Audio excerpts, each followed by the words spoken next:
ಹತ್ರ ನಾನು ಹೇಗಪ್ಪ ಕೇಳೋದು?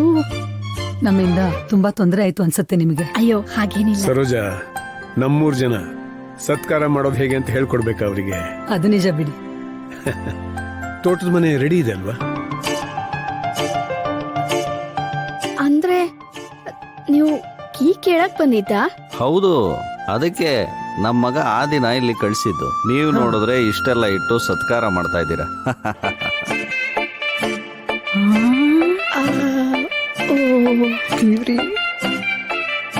ಯಜಮಾನ್ರೆ, ಅಲ್ಲಿ ಸಂಜೀವ ಇದ್ದಾನೆ. ಸರಿ, ನಾವು ಹೊರಡ್ತೀವಿ ಹಾಗಾದ್ರೆ. ನಾವಿನ್ ಬರ್ತೀವಿ. ಹಾಗಿದ್ರೆ ನೀವು ಬಂದಿದ್ದು ಗೊತ್ತಾಗ್ಲಿಲ್ವನೇ? ನಮ್ಮ ಸಂಜೀವ ಹೇಳ್ತಿರ್ತಾನಲ್ಲ, ಅವರೇ ಇವ್ರು, ಈ ಮನೆ ಕೊಟ್ಟ ದೇವ್ರು.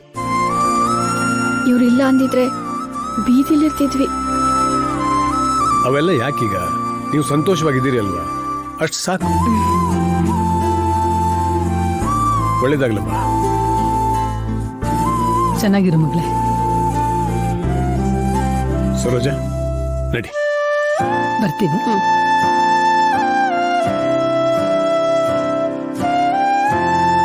ಈ ಮಕ್ಕಳೆಲ್ಲ ಇವಳು ಪಾಠ ಹೇಳ್ಕೊಡ್ತಾಳೆ ಯಜಮಾನ್ರೆ. ಓಡ್ಸಿದ್ದೆ, ಹಿತ್ತಲ್ ಬಾಗ್ಲಿಂದ ಮತ್ತೆ ಬಂದಿದ್ದಾರೆ. ಏಯ್ ಹೋಗ್ರ. ಪರವಾಗಿಲ್ಲ, ಒಳ್ಳೆ ಕೆಲಸ ಮಾಡ್ತಿದ್ಯಮ್ಮ.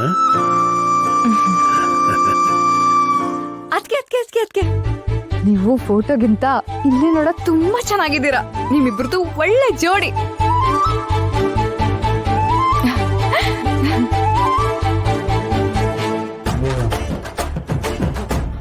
ದೇವ್ರಂತ ತಾತಂಗೆ ದೆವ್ವಂತ ಮೊಮ್ಮಗನ. ನಾನ್ ದೆವ್ವ ಆದ್ರೆ ನೀನ್ ಕೊಳ್ಳಿ ದೆವ್ವ. ನೀನೇನಾದ್ರೂ ಅನ್ಕೋ, ಸದ್ಯ ನೀನ್ ಹುಡ್ಗ ಅಲ್ವಲ್ಲ, ನಾನ್ ಎಸ್ಕೆ. ಏನ? ನಾನ್ ಹುಡ್ಗ ಅಲ್ವಾ? ಏಯ್, ಏನೇ ಮಾತಾಡ್ತಿದ್ಯಾ? ಅದ್ರ ನಿಂಗೆ ಅರ್ಥ ಆಗಲ್ಲ, ಹೋಗೋ. ಇನ್ನೊಂದ್ಸಲ ಅಪ್ಪಿ ತಪ್ಪಿನೂ ನನ್ ಕಣ್ಣಿಗೆ ಕಾಣಿಸ್ಕೊಬೇಡ. Same pinch. ತಗೋ.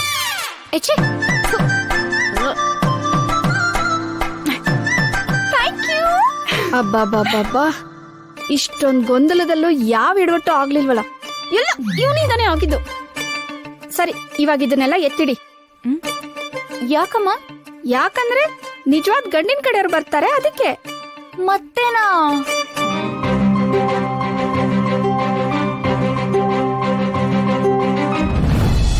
ಗಮ ಪಗರೆ ಸಾ ಸರೆ ಸರೆ ಗಮ ಪಗರೆ ಸಾ ಗಮ ಪಗರೆ ಸಾ ಸರೆ ಸರೆ ರೇ.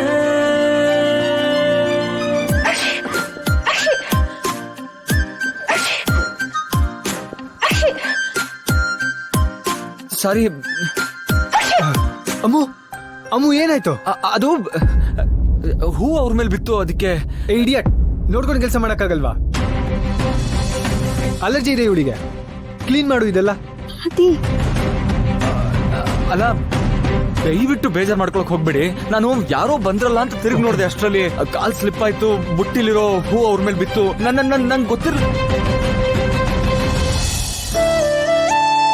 ಸಂಜೀವ, ಯಜಮಾನ್ರೆ, ಇರ್ಲಿ.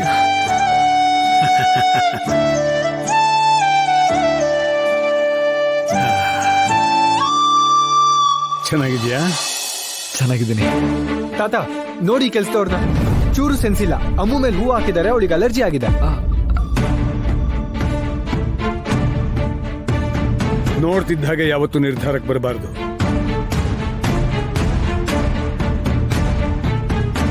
ಇವನು ನಮ್ಮ ಅಮ್ಮನ ಮದುವೆ ಆಗಬೇಕಾಗಿರೋ ಹುಡುಗ.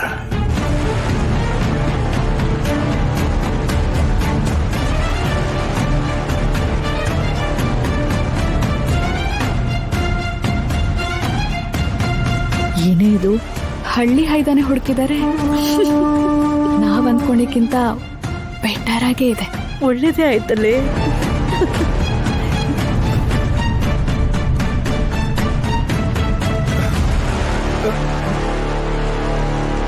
ಸಂಕೋಚ ಇರ್ಬೇಕು. ಇರ್ಲಿ ಬಿಡು, ನನ್ನ ಮೊಮ್ಮಗ ಗೊತ್ತಿಲ್ಲದೆ ಜೋರಾಗಿ ಮಾತಾಡ್ಬಿಟ್ಟ. ತಪ್ಪು ತಿಳ್ಕೊಬೇಡ. ಅದಿ, ಕ್ಷಮೆ ಕೇಳು. ಏನು? ನಿನ್ ಭಾವ ಆಗೋನು, ಕ್ಷಮೆ ಕೇಳು. ಯಜಮಾನ್ರೆ, ಹೋಗಿ. ಕ್ಷಮೆ ಕೇಳು ಅಂದೆ. ಅದೇ. ಸಾರಿ. ಬಾ. ಯಜಮಾನ್ರೆ, ಅವ್ರೇನ್ ಬೇಕು ಅಂತ ಮಾಡಿದ್ದಲ್ಲ, ನೀವು ಕೋಪ ಮಾಡ್ಕೋಬೇಡಿ. ಇರ್ಲಿ ಬಿಡು. ನೀನ್ ಯಾಕಪ್ಪ ಇದನ್ನೆಲ್ಲ ಮಾಡ್ತಾ ಇದೀಯಾ? ಅದು ಯಜಮಾನ್ರೆ ಮನೆ ಕೆಲಸ ಎಲ್ಲ ಮುಗ್ದಿತ್ತು, ನಾಳೆ ಪೂಜೆಗೆ ತಯಾರಿ ಮಾಡ್ಕೊಂತಿದ್ದೆ ಅಷ್ಟೇ. ಒಬ್ನೇ ಯಾಕೆ ಮಾಡ್ತಾ ಇದೀಯಾ ಅಂತ. ನಾನೊಬ್ನೇ ಅಲ್ಲ, ನನ್ ಜೊತೆ ನನ್ನ ತಂಗಿನೂ ಇದ್ದಾಳೆ. ತಂಗಿನ? ಅದೇ ಕೇಶವ್ ಚಿಕ್ಕಪ್ಪನ ಮಗಳು ಲಕ್ಷ್ಮಿ. ಅರೆ, ಲಕ್ಷ್ಮಿ ಹೆಸರು ನಿಮ್ಗೆ ಹೇಗ್ ನೆನ್ಪು? ಬರ್ತಾ ಅವ್ರ ಮನೆಗೆ ಹೋಗಿದ್ವಿ, ಈ ಮನೆ ಕೀ ಇದೇನೋ ಅಂತ ಕೇಳೋದಕ್ಕೆ. ಸರಿ. ತುಂಬಾ ಒಳ್ಳೆ ಹುಡುಗಿ ಅನ್ಸುತ್ತೆ. ನಾಳೆ ನಾವು ಪೂಜೆ ಇಟ್ಕೊಂಡಿದೀವಲ್ಲ, ಅವಳಿಗೂ ಬರಕ್ ಹೇಳು. ಸರಿ ಯಜಮಾನ್, ಆಮೇಲೆ ಸಿಗ್ತೀನಿ. ಸರಿ ಸರಿ. ಹಸುನೆ ಹಾಲ್ ಕೊಡಕ್ ರೆಡಿ ಇರ್ಬೇಕಾದ್ರೆ ಅಹಂಕಾರದಲ್ಲಿ ಬಾಲ ಎಳೆದ್ಬಿಟ್ಟು ಒದಿಸ್ಕೊಡ್ರಂತೆ. ಹಂಗಾಯ್ತು ನಮ್ ಕತೆ. ಎಲ್ಲ ಸರಿಯಾಗಿ ನಡೀತಿತ್ತು. ನಾನು ಓದ್ಬೇಕು ಅಂತ ಎಲ್ಲ ಹಾಳು ಮಾಡ್ಬಿಟ್ಲು. ಓದ್ಬಿಟ್ಟು ಅದ್ ಯಾವ ದೇಶ ಉದ್ಧಾರ ಮಾಡ್ತಾಳೋ ಏನೋ. ಮಗಳೇ, ನೀನ್ ಎಲ್ರ ಮುಂದೆ ಪ್ರಶ್ನೆ ಕೇಳಿದ್ದು ಒಳ್ಳೇದೇ ಆಯ್ತು. ಆದ್ರೆ ಅವ್ರು ಏನೋ ಹೇಳ್ದೆ ಹೋದ್ರಲ್ಲಪ್ಪ. ಆದ್ರೆ ಪಾಪ ಅಮ್ಮಂಗೆ ಬೇಜಾರಾಯ್ತಲ್ಲಪ್ಪ. ಬೇರೆ ಯಾರಿಗೋ ಏನೋ ಬೇಜಾರಾಯ್ತು ಅಂತ ನಿನ್ನ ಬದುಕನ್ನ ಬಲಿ ಕೊಡೋದಲ್ಲ ಪುಟ್ಟಿ. ಅಮ್ಮ, ನಿಮ್ಮ ಅಮ್ಮನ್ ಮಾತ್ ಕೇಳ್ಕೊಂಡು ಹಾಳಾಗ್ಬೇಡ ಅಂತಿದಾರಮ್ಮ ಅಪ್ಪ. ಹೇಳ್ತಾರೆ. ನೋಡು, ಈಗ್ಲೂ ಕಾಲ ಮಿಂಚಿಲ್ಲ.